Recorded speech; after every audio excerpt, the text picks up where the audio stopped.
Di hadapan dunia, Israel sekali lagi menegaskan reputasinya dengan serangkaian tindakan yang disebut-sebut sebagai kejahatan perang, menjadikan warga sipil Gaza sebagai target sasaran.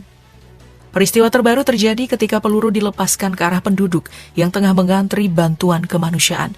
Seolah kekuatan militer Israel Defense Force hanya dimanfaatkan untuk menekan mereka yang tak memiliki perlindungan. Lebih memilukan lagi, bantuan yang seharusnya menjadi penyelamat justru terasa seperti umpan. Begitu kerumunan penduduk berkumpul, pasukan IDF menyerang tanpa ampun. Adegan itu menampilkan gambaran pembersihan etnis yang kejam, disiarkan tanpa filter ke mata dunia. Tapi yang mengusik pikiran, mengapa dunia seakan memilih untuk menutup mata?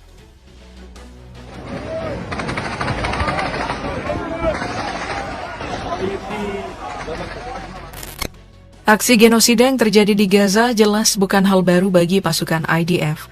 Dalam catatan panjang konflik, serangan membabi buta terhadap warga sipil sudah berulang kali dilakukan. Pernyataan ini bahkan diperkuat oleh kesaksian Letnan Kolonel Anthony Aguilar, seorang veteran pasukan khusus Amerika Serikat yang pernah bertugas di lokasi distribusi makanan di Gaza. Dalam pengakuan beraninya, Aguilar menggambarkan kekejaman yang ia saksikan sendiri. Ia melihat mortir ditembakkan untuk mengendalikan kerumunan warga sipil. Tindakan yang tak bisa disebut selain pelanggaran perang. Lebih dari itu, ia menyaksikan dengan mata kepala sendiri tembakan meriam tank Merkava menghantam kerumunan penduduk Palestina yang tak bersenjata. Saat diwawancarai dan dimintai pendapat profesionalnya mengenai situasi di Gaza, Aguilar memberikan jawaban yang mengejutkan banyak pihak.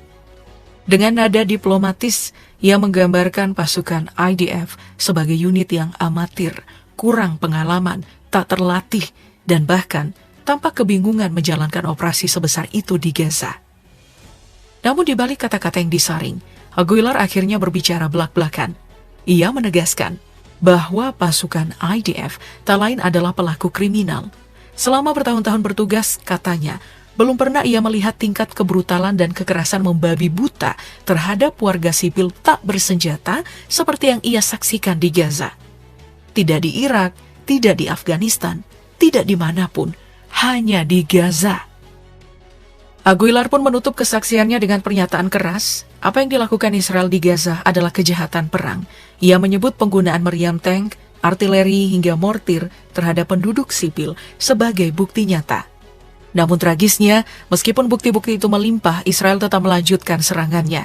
Semua terjadi karena Amerika terus berdiri di belakang Israel, bahkan ketika target serangan itu jelas-jelas warga sipil Palestina. Untrained, no idea of how to conduct operations of this magnitude. That would be my most benign assessment.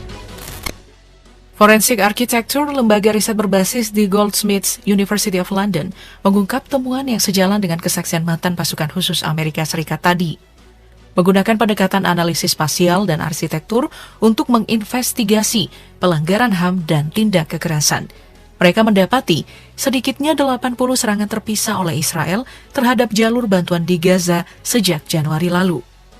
Pola dan konsistensi serangan ini mengindikasikan bahwa Israel sengaja dan sistematis menjadikan bantuan kemanusiaan sebagai target. Bukti nyata bisa dilihat dalam rekaman yang beredar menunjukkan momen ketika bom dijatuhkan di pusat distribusi bantuan milik United Nations Relief and Work Agency for Palestine Refugees in the Near East atau UNRWA. Akibat serangan itu, pasokan bantuan hancur dan sejumlah warga sipil tewas di lokasi.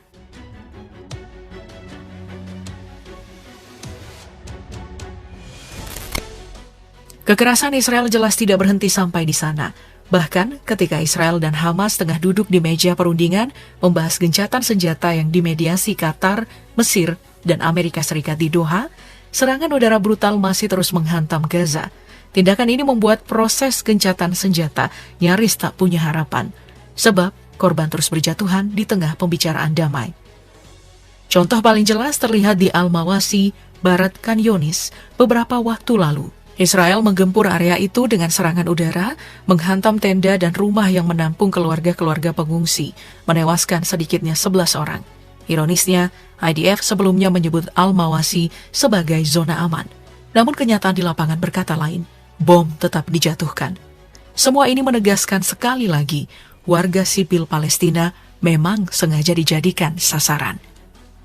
Bukan hanya warga sipil yang menjadi korban, organisasi internasional yang berusaha meringankan penderitaan rakyat Gaza pun ikut terkena imbas kekerasan militer Israel. Organisasi Kesehatan Dunia WHO bahkan mengeluarkan kecaman paling keras setelah fasilitas mereka diserang.